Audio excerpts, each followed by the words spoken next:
Hello friends, welcome to your own channel. आज से हम शुरू करने वाले हैं मेंस आंसर राइटिंग के कुछ टॉपिक्स को। पहला टॉपिक जो आज हम देखेंगे वो है संघाई कोऑपरेशन ऑर्गेनाइजेशन, जिसको हम एससीओ भी बोलते हैं। ये पार्ट 1 है वीडियो का और इस पार्ट में हम देखेंगे कि क्या-क्या मेंबर स्टेट्स हैं एससीओ के और क्या-क्या कार्य एससीओ करता है। तो चलिए शुरू करते हैं। देखिए, सबसे पहले हम देखेंगे कि कैसे शुरुआत हुई एससीओ की, क्या हिस्टोरिकल बैकग्राउंड क्या है, कौन कौन से मेंबर स्टेट्स हैं, इन सब के बारे में आज हम सीखेंगे। तो एससीओ मतलब ये जो है 5 कंट्रीज के द्वारा बिल्ड किया गया है। ये एक ऑर्गेनाइजेशन है, रीजनल ऑर्गेनाइजेशन है ये। रीजनल ऑर्गेनाइजेशंस का मतलब होता है कि ये कुछ मल्टीलेटरल ऑर्गेनाइजेशंस होते हैं। एक पर्टिकुलर रीजन के अंदर जो नेशंस होते हैं वो आपस में मिल करके ऑर्गेनाइजेशंस को फॉर्म करते हैं। तो शंघाई 5 जो है 5 कंट्रीज थी, जिसमें रशिया है, चाइना है, कजाकिस्तान है, किर्गिस्तान है जिसको पहले किर्गिज रिपब्लिक भी कहते थे, और तजाकिस्तान है, जो शंघाई 5 में आते थे। ये शंघाई 5 के जो मेंबर स्टेट्स हैं, ये सभी एक साथ आए सोवियत इरा के खत्म होने के बाद, मतलब कि 1996 में, और इन्होंने काम शुरू किया एससीओ को फॉर्म करने के लिए। And they started working on regional and cooperative security, फिर रिडक्शन ऑफ बॉर्डर ट्रूप्स को कम करने के लिए, और टेररिज्म के लिए। तो ये मेन मुद्दे थे जिन मुद्दों पर ये 5 कंट्रीज एक साथ मिलकर आए थे, और बाद में इन 5 कंट्रीज ने मिलकर शंघाई कोऑपरेशन ऑर्गेनाइजेशन फॉर्म किया था। तो अगर हम शंघाई 5 की बात करें तो शंघाई 5 का जो है सक्सेस रहा काफी। फॉर एग्जांपल, इन्होंने बाउंड्री डिस्प्यूट्स को सॉल्व किया, जैसे कि 1996 में शंघाई 5 ने जो है एक एग्रीमेंट किया था जिसका नाम था agreement on confidence building in military fields along the border areas. यहाँ पे जो है कंट्रीज जैसे कि चाइना, रशिया, कजाकिस्तान, किर्गिस्तान और तजिकिस्तान, इनके बीच में कुछ बॉर्डर डिस्प्यूट्स थे। स्पेशली चाइना की अगर हम बात करें, चाइना रशिया के बीच में बॉर्डर डिस्प्यूट्स थे। फिर कजाकिस्तान, किर्गिस्तान, तजिकिस्तान, इन लोगों के बीच में जो है बॉर्डर डिस्प्यूट्स थे। तो सबसे पहला जो काम शंघाई 5 ने किया था, उसके तहत इन्होंने जो है उस बॉर्डर को डिस्प्यूट को सॉल्व किया और एक म्यूचुअल एग्रीमेंट किया, जहां से जो है एग्रीमेंट के तहत मिलिट्री फोर्सेस को जो है रिड्यूस किया गया कॉमन बॉर्डर्स के आसपास। तो आप ये देख सकते हैं, देखिए यहाँ पे रशिया और चाइना का कॉमन बॉर्डर है, फिर ये कजाकिस्तान, किर्गिस्तान के साथ चाइना का बॉर्डर है। तो ये सारे बॉर्डर्स पे जो है मिलिट्री एंगेजमेंट को कम किया गया और बॉर्डर जो है डिस्प्यूट्स को सॉल्व किया गया अंडर शंघाई 5। उसके बाद शंघाई 5 में उज्बेकिस्तान ने भी ज्वाइन किया, और उसके बाद उज्बेकिस्तान को जो के ज्वाइन होने के बाद अगेन जो है कुछ डिस्प्यूट्स थी स्टेट्स की, जैसे कि किर्गिस्तान, तजिकिस्तान, उज्बेकिस्तान के बीच में डिस्प्यूट थी अगेन बॉर्डर एरियाज को लेकर के, स्पेशली फरगाना वैली में। उस बॉर्डर को, डिस्प्यूट को भी शंघाई 5 ने जो है ये सॉल्व किया था। तब रियलाइज हुआ कि शंघाई 5 बेसिकली एक अच्छा ऑर्गेनाइजेशन है, और ये जो ऑर्गेनाइजेशन है ये केपेबल है बॉर्डर डिस्प्यूट्स को सॉल्व करने के लिए, और मल्टीलेटरल फोरम के रूप में, जहां पे कंट्रीज के जो हेड्स हैं वो आकर के बात कर सकें, उस रूप में ये काफी इफेक्टिव था। तो इसको एक परमानेंट फिगर देने के लिए इसको इंस्टीट्यूशनलाइज किया गया, और इसको जो है सब्सिक्वेंटली नाम दिया गया शंघाई कोऑपरेशन ऑर्गेनाइजेशन। तो शंघाई 5 के जो 2 बॉर्डर डिस्प्यूट्स के सॉल्यूशन हुए, उसके बाद जो है 2001 के आसपास एक permanent intergovernmental international organisation की एक फाउंडेशन नींव रखी गई, जिसको कहा गया एससीओ या फिर शंघाई कोऑपरेशन ऑर्गेनाइजेशन। ये एक यूरेशियन है, तो क्योंकि यूरोप में आता है रशिया, आधा रशिया यूरोप में आता है, आधा रशिया एशिया में आता है, इसलिए इसको हम एक यूरेशियन ऑर्गेनाइजेशन बोलेंगे।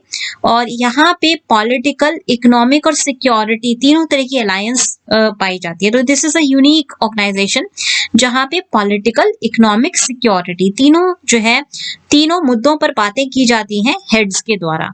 और 6 कंट्री जो है मेंबर्स हैं एससीओ की, चाइना, कजाकिस्तान, हमने पहले 5 देखे थे, China, Kazakhstan, Kyrgyzstan, Russia, Tajikistan, ये 5 पहले थे, और एक उज्बेकिस्तान ने और ज्वाइन किया है। फिर बाद में 2001 के जो फाउंडिंग मेंबर्स हैं वो 6 मेंबर्स हैं, शंघाई 5 के 5 प्लस 1 उज्बेकिस्तान। बाद में जो है एससीओ को एक्सपैंड किया गया और इसकी एक्सपेंशन में इंडिया और पाकिस्तान दोनों ने जो है 2017 में एससीओ को ज्वाइन किया। तो अभी जो फिलहाल मेंबर्स हैं वो हमारे 8 मेंबर्स हो गए। ऑब्जर्वर स्टेटस में 4 जो है ऐसी कंट्रीज हैं जिनको ऑब्जर्वर स्टेटस दिया हुआ है। इनका नाम है अफगानिस्तान, ईरान, बेलारूस और मंगोलिया। तो इन जो जैसे इंडिया भी पहले ऑब्जर्वर स्टेट में आता था, तो जो ऑब्जर्वर स्टेट्स हैं बाद में उनको फुल मेंबरशिप दी जाएगी। और ये जो 4 ऑब्जर्वर मेंबर्स हैं उनका नाम है अफगानिस्तान, ईरान, बेलारूस और मंगोलिया। ऑर्गेनाइजेशनल स्ट्रक्चर की बात करें अगर एससीओ के, तो एससीओ के पास 2 परमानेंट बॉडीज हैं। पहली बॉडी का नाम है एससीओ सेक्रेटेरिएट जो कि बीजिंग में सिचुएटेड है। प्लीज ये याद रखिएगा, वैसे नाम इसका शंघाई कोऑपरेशन ऑर्गेनाइजेशन है बट इसका सेक्रेटेरिएट बीजिंग में सिचुएटेड है। तो ये कभी कभी ये कंफ्यूजन हो जाता है मेंस आंसर लिखते वक्त भी आप, क्योंकि बहुत जल्दी में होंगे तो आप ये गड़बड़ी कर सकते हैं, इसलिए आप याद रखिएगा एससीओ की जो सेक्रेटेरिएट है वो बीजिंग में स्थित है। फिर एक इनका जो है रैट्स के नाम से ऑर्गेनाइजेशन है, ये कमिटी है जो कि ताशकंद में सिचुएटेड है और ये रीजनल एंटी टेररिस्ट स्ट्रक्चर इसको कहा जाता है। यहाँ पे जो है मिलिट्री कोऑपरेशन किया जाएगा मेंबर स्टेट्स के बीच में। तो 2 जो है परमानेंट बॉडीज हैं, एससीओ का सेक्रेटेरिएट जो कि बीजिंग में है और रैट्स मतलब रीजनल एंटी टेररिस्ट स्ट्रक्चर जो कि ताशकंद में सिचुएटेड है। ऑर्गेनाइजेशनल स्ट्रक्चर की अगर हम बात करें तो ऑर्गेनाइजेशनल स्ट्रक्चर में सबसे पहले एससीओ के जो सेक्रेटरी हैं, सेक्रेटरी जनरल हैं और डायरेक्टर हैं।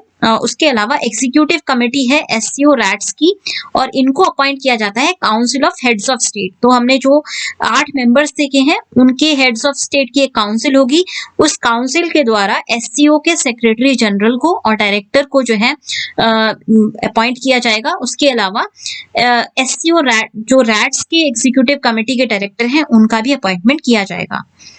पर जो एससीओ की काउंसिल मीटिंग्स होती हैं वो मूव करती रहती हैं 8 स्टेट्स के बीच में, मतलब कि कभी अगर चाइना में हुई तो अगले साल हो सकता है कि रशिया में हो, फिर उज्बेकिस्तान में हो, तो इस तरह से मूव करती रहती हैं वेन्यूज एससीओ की काउंसिल मीटिंग्स के। अब तो हमने स्ट्रक्चर देख लिया, हिस्टोरिकल बैकग्राउंड देख लिया, अब हम देखते हैं कि ऑब्जेक्टिव्स क्या हैं। तो सबसे पहला ऑब्जेक्टिव है कि म्यूचुअल ट्रस्ट को जो है नेबरिंग मेंबर स्टेट्स के बीच में बिल्डअप किया जाए। स्पेशली अगर आप ध्यान दें तो इंडिया, चाइना और पाकिस्तान तीनों जो है एससीओ के मेंबर्स हैं। उसके अलावा एससीओ में जो एक स्पेसिफिक रैट्स का जो पूरा कमिटी है वो एंटी टेररिज्म के ऊपर ध्यान देती है। उसका मतलब ये हो गया डायरेक्टली कि मिलिट्री एंगेजमेंट भी है। तो इससे क्या होता है, क्योंकि मिलिट्री एक्सरसाइजेस भी एक साथ की जा सकती हैं, हालांकि अभी तक ऐसी कोई बड़ी एक्सरसाइज नहीं हुई है बट स्कोप है एक्सरसाइज करने का और इससे जो है म्यूचुअल ट्रस्ट जो है बिल्डअप होता है मेंबर स्टेट्स के बीच में। दूसरा काफी अगर आप देखें तो एससीओ के जो मेंबर्स हैं स्पेशली इंडिया, रशिया और चाइना, ये तीनों का बड़ी बड़ी इकोनॉमीज हैं, तो इसीलिए यहाँ पे जो है कॉपरेशन हो सकता है इकोनॉमी, ट्रेड, पॉलिटिक्स, कल्चर और रिसर्च एंड टेक्नोलॉजी के फील्ड में। तीसरा जो एक इम्पॉर्टेंट ऑब्जेक्टिव है वो है peace, prosperity, security and stability को इंश्योर करना यूरेशियन रीजन में। स्पेसिफिकली अगर मेंबर स्टेट्स की बात करें तो ये सेंट्रल एशियन स्टेट्स हैं और उसके साथ साथ थोड़ा साउथ एशियन स्टेट्स भी आ जाते हैं। तो पीस और प्रॉस्पेरिटी, स्टेबिलिटी को इस रीजन में इंश्योर करने के लिए इस ऑर्गेनाइजेशन को सेटअप किया गया है। चौथा इंपॉर्टेंट रीजन है कि एक डेमोक्रेटिक, इंटरनेशनल, फेयर और रेशनल जो है इंटरनेशनल इको पॉलिटिकल ऑर्डर जो है क्रिएट किया जा सके। इसीलिए यहाँ पे जो है बात होती है कि मेंबर स्टेट्स के जो हेड्स हैं वो कंटिन्यूसली मीट करते हैं और आपस में जो भी इश्यूज हैं उनको रिजॉल्व करने की कोशिश करते हैं। चैलेंजेस क्या हैं? सबसे बड़ा जो चैलेंज है वो है टेररिज्म का, क्योंकि आप अगर देखें कि मेंबर स्टेट्स में पाकिस्तान एक मेंबर है और अफगानिस्तान एक ऑब्जर्वर मेंबर है, उसके ऑब्जर्वर है, मेंबर नहीं है, ऑब्जर्वर है। उसके अलावा ईरान भी ऑब्जर्वर है। तो एंड देन इंडिया जो है एक मेंबर है। अब इंडिया हमेशा जो है पाकिस्तान को हर इंटरनेशनल फोरम पे कहीं ना कहीं आइसोलेट करने की कोशिश करता है, उस स्पेशली क्योंकि पाकिस्तान जो है टेररिज्म को एक्सपोर्ट करता है। तो इंडिया का जो एक सबसे बड़ी शिकायत है पाकिस्तान के खिलाफ वो टेररिज्म को लेकर है। तो सिक्योरिटी का जो एससीओ का जो चैलेंज है एक बहुत बड़ा है, वो टेररिज्म को मीट करने का चैलेंज है। क्योंकि अगर एससीओ के मेंबर्स को देखें तो ये जो रीजन है काफी ज्यादा टेररिज्म से प्रभावित रीजन है। दूसरा है कि इन रीजन्स में एक्सट्रीमिज्म और सेपरेटिज्म की भावनाएं देखी गई हैं। पाकिस्तान हो या इंडिया हो या फिर चाइना हो, चाइना में भी जो रेस्ट्रिक्ट प्रोविंस है, जिंगजियांग प्रोविंस है, वहां पर एक्सट्रीमिज्म कहा गया था पहले था, जिसको काफी ब्रूटली जो है चाइनीज के द्वारा जो है कर्ब करने की कोशिश की जा रही है। तो एक बहुत बड़ा जो चैलेंज है वो एक्सट्रीमिज्म और सेपरेटिज्म का है। तीसरा जो बड़ा चैलेंज है वो ड्रग एंड वेपन ट्रैफिकिंग का है। तो वेपन ट्रैफिकिंग, ड्रग ट्रैफिकिंग ये काफी जो है इस रीजन में होती है और इस रीजन के लोग काफी ज्यादा इस इलीगल ट्रेड की वजह से सफर करते हैं, क्योंकि एक पूरा ब्लैक इकोनॉमी को ये बर्थ देता है। फिर इलीगल इमिग्रेशन की प्रॉब्लम है। उसके अलावा एक बड़ा जो चुनौती है वो ये है कि ज्योग्राफिकली ये सारे कंट्रीज जो है काफी क्लोज हैं।